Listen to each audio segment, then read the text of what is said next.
Bonjour bien-aimés en Christ, que la paix du Seigneur soit avec vous en ce 15 décembre 2025. Aujourd'hui, nous méditons sur Genèse 15, un des chapitres les plus importants de toute la Bible. C'est ici que la foi d'Abraham est comptée comme justice, un verset que Paul citera plusieurs fois dans le Nouveau Testament. Prenez quelques instants pour vous installer, ouvrez votre cœur et laissez le Saint-Esprit vous parler. Ne crains point. Genèse 15 commence par une parole que Dieu adresse à Abraham dans une vision. Ne crains point, Abraham. Je suis ton bouclier et ta récompense sera très grande. Ne crains point. Pourquoi Dieu dit-il cela? Parce qu'Abraham avait peur. De quoi avait-il peur? Peut être des représailles des rois qu'il venait de vaincre au chapitre 14. Peut être de l'incertitude de l'avenir. Peut être du fait qu'il vieillissait sans avoir l'héritier promis. La peur est une réalité humaine, même pour les géants de la foi. Abraham n'était pas un surhomme sans émotion. Il ressentait la peur comme nous, mais Dieu vient à lui et dit « Ne crains point ». Remarquez ce que Dieu offre contre la peur. « Je suis ton bouclier ». Pas « j'ai un bouclier pour toi », mais « je suis ton bouclier ». Dieu lui-même est notre protection. Sa présence est notre sécurité. Quand Dieu est votre bouclier, qu'avez-vous à craindre? Puis Dieu ajoute, ta récompense sera très grande. Pas seulement je te récompenserai, mais littéralement en hébreu, je suis ta très grande récompense. Dieu lui-même est la récompense suprême. Avoir Dieu, c'est tout avoir. Le posséder, c'est posséder l'univers. Aujourd'hui encore, la réponse de Dieu à nos peurs est la même. Sa présence comme protection, lui-même comme récompense, nous ne craignons rien. Parce que nous avons tout, la question honnête. Mais Abraham ne fait pas semblant d'être super spirituel. Il pose une question directe, presque audacieuse, verset 2. « Seigneur éternel, que me donneras-tu? Je m'en vais sans enfant. Tu ne m'as pas donné de postérité. » Abraham est honnête avec Dieu. Il dit essentiellement « Tu promets des bénédictions, mais je n'ai pas d'héritier. » Comment ces promesses s'accompliront-elles? Mon serviteur Eliezer héritera de tout ce que j'ai. Certains pensent qu'on ne doit jamais questionner Dieu. Mais Dieu n'est pas offensé par nos questions honnêtes. Il préfère notre honnêteté brute à notre religiosité fausse. Il veut une relation authentique, pas une performance spirituelle. Remarquez que Dieu ne réprimande pas Abraham. Il ne dit pas « Comment oses-tu me questionner ?» Au contraire, il répond avec patience et clarté. La promesse renouvelée. Dieu répond versets 4 à 5. « Ce n'est pas lui qui sera ton héritier, mais c'est celui qui sortira de tes entrailles qui sera ton héritier. » Puis il conduit Abraham dehors et lui dit « Regarde vers le ciel et compte les étoiles, si tu peux les compter. Telle sera ta postérité. » Quelle pédagogie divine! Dieu ne se contente pas de parler, il donne une image visuelle. Il utilise les étoiles innombrables pour illustrer la multiplication future de la descendance d'Abraham. Imaginez la scène. Abraham, un vieil homme sans enfant, debout sous le ciel nocturne, regardant des millions d'étoiles, et Dieu lui disant « Compte-les, c'est le nombre de tes descendants. » Humainement, c'était ridicule. Abraham avait 85 ans. Sarah était stérile et ménopausée. Biologiquement, c'était impossible. Mais Dieu spécialise dans l'impossible. Les étoiles brillant dans le ciel étaient le sermon silencieux de Dieu. Si je peux créer et soutenir toutes ces étoiles, puis-je te donner un fils, le verset clé de toute la Bible. Puis vient le verset 6, un des versets les plus importants de toute l'Écriture. Abraham eut confiance en l'Éternel, qui le lui imputa à justice. Abraham a cru. C'est tout. Il n'a pas fait de grandes œuvres.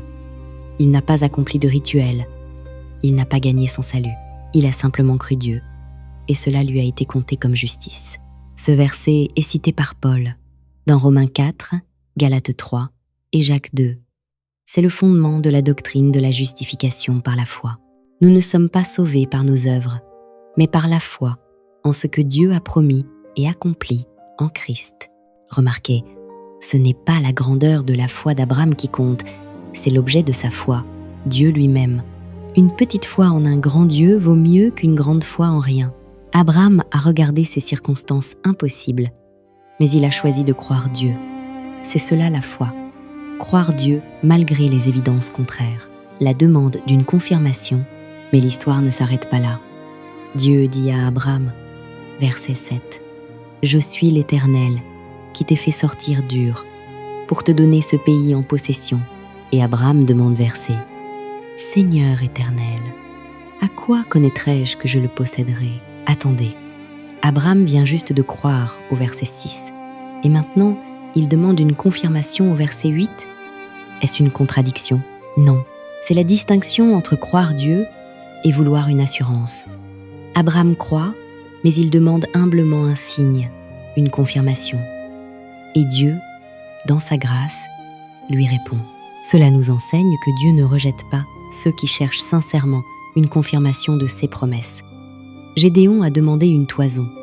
Thomas a demandé à voir les plaies de Jésus. Dieu est patient avec nos faiblesses. L'alliance formelle. Dieu ordonne alors à Abraham de préparer un sacrifice selon les coutumes de l'époque pour sceller une alliance, une génisse, une chèvre, un bélier, une tourterelle, un jeune pigeon. Abraham coupe les animaux en deux et place les morceaux face à face. Normalement, dans une alliance, les deux parties marchaient entre les morceaux, symbolisant « si je brise cette alliance, que je sois coupé comme ces animaux ». Mais regardez ce qui se passe ici, verset 17. Seul Dieu passe entre les morceaux, représentés par un four fumant et une torche ardente. Abraham ne passe pas, c'est extraordinaire. Cela signifie que cette alliance dépend entièrement de Dieu, pas d'Abraham. Dieu s'engage unilatéralement. Il dit essentiellement « Même si tu échoues, je garderai mon alliance ». C'est une image prophétique de la nouvelle alliance en Christ. Notre salut ne dépend pas de notre fidélité, mais de la fidélité de Dieu. Christ a pris sur lui la malédiction de l'alliance brisée pour que nous recevions la bénédiction de l'alliance gardée, la nuit sombre. Mais avant que l'alliance ne soit scellée, Abraham traverse quelque chose de difficile. Verset 12. Au coucher du soleil, un profond sommeil tomba sur Abraham. Et voici, une frayeur et une grande obscurité vinrent l'assaillir. Avant la promesse claire, vient souvent la nuit sombre. Dieu révèle à Abraham que sa descendance sera opprimée pendant 400 ans en Égypte, avant d'entrer dans la terre promise. La foi véritable ne ferme pas les yeux sur les difficultés à venir. Dieu ne cache pas à Abraham qu'il y aura des épreuves, mais il assure aussi qu'au bout, il y aura la délivrance, l'héritage, l'accomplissement. Parfois, Dieu nous montre à la fois la promesse tait, le processus. Il nous dit « Oui, je t'amènerai là, mais voici le chemin que nous prendrons. » La foi accepte le processus en gardant les yeux sur la promesse. L'application pour aujourd'hui. Aujourd'hui, que nous enseigne Genèse 15 ? 1. Dieu n'est pas offensé par nos peurs et nos questions. Venez à lui honnêtement. Il répond avec patience et clarté. 2. La foi qui compte n'est pas une foi parfaite. C'est une foi dirigée vers le Dieu parfait. Abraham a cru malgré l'impossibilité. Croyez Dieu aujourd'hui malgré vos circonstances. 3. Dieu donne des confirmations quand nous les cherchons sincèrement. Il a donné à Abraham les étoiles comme image, puis une alliance formelle. Il vous donnera aussi des assurances de sa fidélité. 4. Votre salut, votre destinée, vos promesses ne dépendent pas de votre fidélité, mais de celle de Dieu. L'alliance que Dieu a scellée en Christ est sûre, certaine, éternelle. 5. Il peut y avoir une nuit sombre avant le jour glorieux. Ne soyez pas surpris par les épreuves sur le chemin de la promesse. Elles font partie du processus. Alors ce matin, levez les yeux. Regardez les étoiles de la promesse divine et croyez, simplement croyez, car celui qui a promis est fidèle et ce qu'il a dit s'accomplira. Bien-aimés, comme Abraham, croyez Dieu aujourd'hui. Que votre foi vous soit comptée comme justice. Attendez avec patience l'accomplissement de ses promesses et reposez-vous dans la certitude que Dieu garde toujours ses alliances. Que le Seigneur vous bénisse et fortifie votre foi. Excellente journée dans ses promesses certaines. Shalom.